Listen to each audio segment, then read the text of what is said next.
Et au Venezuela, donc sur place, je vous le disais, l'incertitude est très grande. La vice-présidente a pris le pouvoir. Elle s'est montrée déterminée à ne pas se laisser dicter sa ligne de conduite par Donald Trump. Mais quelle sera réellement sa marge de manœuvre alors que le président veut lui diriger cette transition? Axel Simon. Au lendemain de l'opération américaine et de la capture du président Nicolás Maduro, la question du transfert de pouvoir au Venezuela est au cœur des préoccupations. La vice-présidente Delcy Rodriguez a prêté serment samedi soir. La Constitution prévoit qu'il lui revient d'assumer les fonctions de présidente par intérim, ce que la Cour suprême du pays a ordonné. S'exprimant à la télévision d'État, elle a martelé que le Venezuela ne se soumettrait à aucune puissance étrangère. Nous avons le devoir sacré de sauvegarder notre indépendance nationale, notre souveraineté et notre intégrité territoriale qui ont été sauvagement attaquées. Nous ne serons jamais des esclaves. Nous ne serons plus jamais une colonie d'aucun empire, de quelque nature que ce soit. Pas sûr que la Maison-Blanche l'entende de la même façon. Lors de sa conférence de presse, Donald Trump annonçait que le Venezuela passerait sous administration américaine et que la vice-présidente Delcy Rodriguez jouerait son rôle politique. Elle a eu une longue conversation avec Marco Rubio et lui a dit qu'elle ferait tout le nécessaire. Elle s'est montrée très aimable, mais elle n'a pas vraiment le choix. Nous allons mener cette tâche à bien. Donald Trump a d'emblée écarté l'idée de travailler avec la chef de file de l'opposition vénézuélienne María Corina Machado. La lauréate du prix Nobel, elle, a déclaré que la présidence devait revenir à Edmundo González, que l'opposition vénézuélienne, Washington et les observateurs internationaux considèrent comme le vainqueur de l'élection de 2024. Et nous prolongeons notre réflexion avec notre invité, Jean-Louis Martin. Bonjour. Bonjour. Chercheur associé sur l'Amérique latine à l'IFRI. C'est une grande inconnue, effectivement, dans laquelle les Vénézuéliens ont plongé. La vice-présidente est vindicative, mais quelle est réellement sa marge de manœuvre? Ça dépend beaucoup de Donald Trump, en fait, parce que on peut difficilement imaginer qu'il va s'arrêter à un enlèvement du président Maduro. Il a réaffirmé après l'opération que son intérêt pour une administration directe du pays, son intérêt pour le pétrole vénézuélien, qu'il devrait revenir aux grandes compagnies américaines qui ont été spoliées, selon lui, dans le passé. Donc on en est encore assez loin, c'est-à-dire où il obtient la coopération de l'administration sortante, où il continue une intervention d'une manière ou d'une autre pour mettre en place une administration qui acceptera de travailler avec lui. Mais ça n'est pas fini, cette Effectivement, histoire. quand il dit diriger la transition, enfin, comment peut-on imaginer un pays extérieur, étranger, gérer les affaires intérieures d'un autre pays? Alors, la solution idéale, c'est de trouver des nationaux coopératif avec l'administration américaine. Bon, on peut se demander d'ailleurs s'il n'y avait pas effectivement des personnes au sein du régime Maduro qui ont donné des informations à on peut se demander. Alors, il semble que les premières déclarations de Delcy Rodriguez, la vice-présidente, ne soient pas si coopératives que prévu. C'est pas elle. Il a écarté l'option María Corina Machado. Donc, je ne sais pas ce qu'il va faire, mais il ne peut que faire quelque chose d'autre. Et ce qu'on entend, c'est que le moyen de pression, s'il ne trouve pas un interlocuteur avec lequel diriger le Venezuela, ce sera la force militaire. Je crois qu'il y a une grosse opération qui était prévue, qui est encore sur la table. Alors, c'est tout à fait en ligne avec la stratégie de sécurité nationale qui a été publiée au début du mois de décembre, puisque dans la section relative à l'Amérique latine, les États-Unis se réservaient le droit d'utiliser, je cite, le recours à la force létale, des déploiements ciblés. Donc, tout était permis. Donc, c'est possible d'aller au-delà. Après, ça pose non seulement des difficultés vis-à-vis du droit international, mais aussi vis-à-vis de la Constitution américaine elle-même, puisque aller plus loin sans impliquer le Congrès, ça va devenir de plus en plus compliqué, à mon avis. Dans les réactions internationales, on a entendu notamment l'Espagne qui s'est tout de suite proposée comme médiateur. C'est quelque chose qu'on peut envisager avec une personnalité trumpienne. Je pense que Trump n'a aucun intérêt dans ce genre de médiation. Il a démontré par les faits et par son discours juste après que pour lui, ce qui comptait, c'était la force. Il a quand même très très lourdement insisté sur la puissance américaine, et donc la médiation d'un petit misérable pays européen ne l'intéresse absolument pas. On l'a entendu, vous l'avez rappelé, effectivement, la préoccupation principale, il l'a martelé lors de cette conférence de presse hier, c'est le pétrole, remplacer les infrastructures pétrolières, permettre aux compagnies pétrolières américaines de s'installer. C'est de l'appropriation sous la menace. C'est à ça, enfin, il faut le dire clairement, c'est à ça que l'on assiste depuis 24 heures. Tout à fait, et ça n'est pas étonnant que ça arrive au Venezuela, parce que d'une part, c'était un pays qui idéologiquement était hostile, même s'il n'était pas vraiment agressif et encore moins dangereux pour les États-Unis. Et puis, ce sont les principales... tels que l'Iran, qui pouvaient représenter un danger pour les États-Unis. Oui, enfin, directement. Mais le Venezuela a un intérêt particulier parce qu'il a les plus grosses réserves pétrolières au monde. Il a 300 milliards de barils, ce qui, au rythme de production annuelle, représente à peu près 1500 ans de production. Parce que 600 000 barils jour, ça fait à peu près 220 par an, et 220 millions, et ils ont 300 et quelques milliards de réserves. Donc c'est gigantesque. Alors évidemment, la production, si elle était supervisée par des Américains, remonterait assez vite. Mais enfin, ce sont les plus grosses réserves au monde. Donc là, il y avait un intérêt extrêmement fort de la part des Américains. Après, il faut aussi voir ce que les Américains peuvent aller au-delà, c'est-à-dire que vous avez peut-être vu que l'épouse du secrétaire général adjoint de la Maison-Blanche, une dame Miller, a publié sur son compte X ce matin une carte du Groenland aux couleurs américaines, en sous-titrant cette carte « Soon ». Donc, je pense que le risque pour le Groenland est très très grand. Et j'irai même plus loin. Je pense qu'à terme, si une telle politique américaine est maintenue dans la durée, même le Mexique est menacé. Parce que le shale oil aux États-Unis, ça va durer un certain nombre d'années encore, mais si la priorité absolue des États-Unis, c'est de s'assurer l'accès à des ressources minérales, et là encore, je reviens à la stratégie de sécurité nationale, elle est extrêmement explicite sur ce point. Le Mexique, c'est juste à côté. Il y a beaucoup de pétrole qui est très mal exploité par Pemex. Une administration américaine future, dans 10 ans, 15 ans, pourrait s'intéresser aussi au cas mexicain. Donc, personne n'est protégé. C'est pour ça qu'on peut s'étonner de la réponse des condamnations assez molles des Européens, parce que vous venez de l'évoquer, quand on voit la manière dont a fonctionné Donald Trump avec le Venezuela, les Danois pensent immédiatement au Groenland en disant il est quasi évident que les Américains réfléchissent déjà à une manière de s'approprier les ressources groenlandaises. Tout à fait.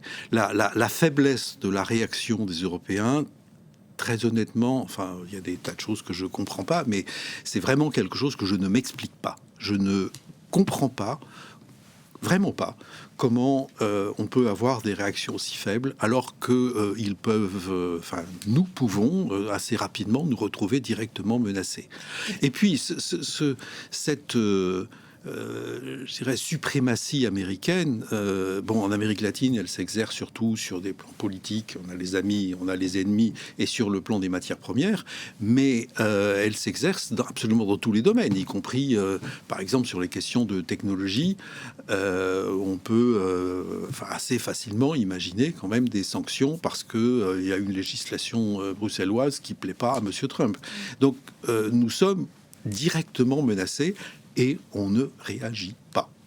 Doublement menacé, puisque à la fois il y a un risque d'appropriation de la part des Américains de ressources européennes, si je puis dire, mais aussi parce qu'on est dépendant du pétrole, effectivement, et du gaz américain. Donc il y a ce levier de pression-là. Il y a cette réunion au Conseil de sécurité lundi.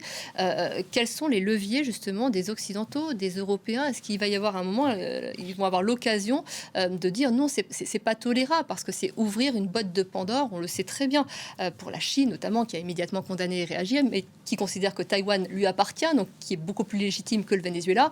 On est entré dans une ère de très grande incertitude à cause de cette opération. Tout à fait. Je pense que messieurs Poutine et Xi ne peuvent que se réjouir de ce qu'a fait Trump.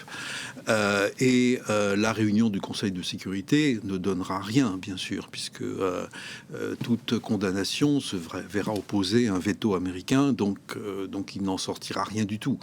Je pense que la piste, ça pourrait être au niveau européen de définir des stratégies d'autonomisation sur les plans technologiques, militaires. Là, par exemple, c'est frappant. Les réactions... vous êtes gentil de les appeler modérés, des dirigeants européens se font sur X, alors qu'il y a quand même pas mal d'autres canaux possibles de communication. Donc nous sommes dans une situation de... Le ministre français des Affaires étrangères qui est en train de s'exprimer en ce moment chez nos confrères de France Télévisions. Mais effectivement, Emmanuel Macron a mis beaucoup de temps à réagir hier. Oui, ça a été alors noté. son ministre des Affaires étrangères a réagi un petit peu plus fermement, mais ça restait quand même très très faible par rapport à ce que nous avons sous les yeux. Donc je ne pense pas que nous aurons à court terme une réaction plus forte. Et je le regrette. Là, ce qu'on a entendu en tous les cas, c'est que cette préoccupation était le pétrole pour les États-Unis. On n'entend quasiment plus parler maintenant de la lutte contre les narcotrafiquants. Or, c'était l'excuse, prétexte pour pouvoir intervenir au Venezuela. C'était le prétexte, mais ça n'avait aucun élément de sérieux. C'est-à-dire que tout le monde sait que le Venezuela, je ne dis pas qu'il y a aucun général vénézuélien qui est trempé dans le trafic de drogue. Ça, c'est tout à fait possible. Après, le pays n'a qu'un rôle tout à fait marginal. Il n'est pas producteur de cocaïne, enfin de coca, en tout cas de cocaïne. Il est possible qu'il y ait quelques laboratoires. Il est possible aussi qu'il y ait quelques bateaux qui sortent des ports vénézuéliens. Et c'est sans doute plus facile qu'ailleurs en raison du désordre régnant dans le pays et qui transportent de la cocaïne vers l'Europe ou vers les États-Unis.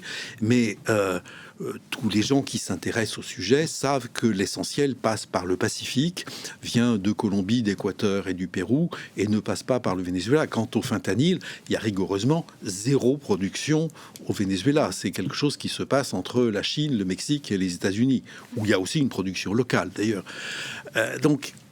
Non, c'était un prétexte, et un prétexte... Donald Trump ne craint même pas le ridicule, parce qu'il a quand même gracié il y a moins d'un mois l'ancien président du Honduras, Juan Orlando Hernandez, qui avait été condamné par un tribunal américain à 45 ans de prison pour trafic de drogue. Alors, invoquer ça pour Maduro qui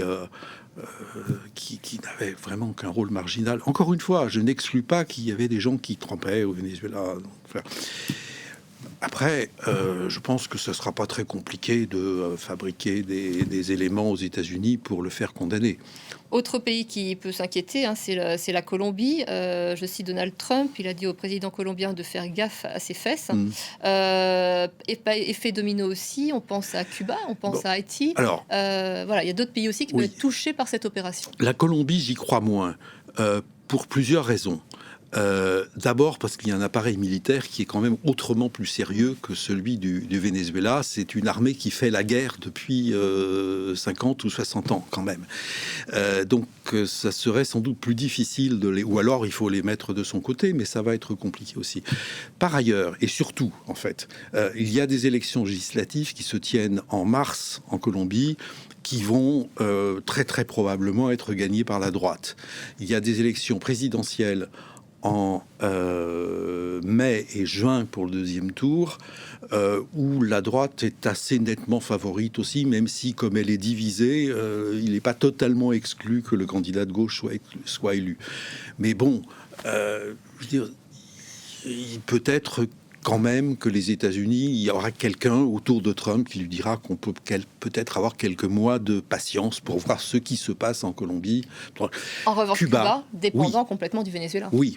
Cuba, là, est beaucoup plus directement menacé, et je dirais même sans intervention directe des États-Unis. C'est-à-dire qu'il suffit d'attendre que la lumière s'éteigne, et ça va arriver assez vite, même si les Mexicains vont sans doute livrer un petit peu de pétrole aux Cubains. Mais les difficultés de l'économie cubaine, qui sont extrêmement graves déjà en ce moment, ne peuvent que s'aggraver avec ce qui s'est passé au Venezuela. On a entendu dans les déclarations de Donald Trump aussi qu'il y a donc cette volonté de se réapproprier l'Amérique latine. Les États-Unis ont laissé filer pendant plus d'une décennie. C'est la Chine qui est sur place maintenant, qui est présente. C'est trop tard pour les États-Unis aujourd'hui de redevenir prédominant sur le... Je crois que c'est trop tard. Je reviens toujours au document de stratégie de sécurité nationale. Dans la partie, il y avait des paragraphes qui étaient intitulés Expand, où il s'agissait de reprendre pied sur le marché latino-américain. Je pense que sur un plan commercial, c'est perdu. C'est-à-dire que les positions qui ont été prises par les Chinois ne seront pas reprises par les États-Unis, qui sont maintenant le premier la Chine est maintenant le premier fournisseur de tous les pays d'Amérique du Sud et accroît ses positions au Mexique et en Amérique centrale. En Amérique du Sud, il restait la Colombie. En 2025, ça a basculé. La Chine est passée devant les États-Unis. Mais il reste l'accès aux matières premières. Et là, il y a encore quelques pays où les jeux ne sont pas faits. Au Brésil, ils sont faits. Vous avez Petrobras qui s'associe avec des opérateurs étrangers. Dans le minier, vous avez Vale, qui est une grosse entreprise privée brésilienne, mais qui est l'acteur dominant.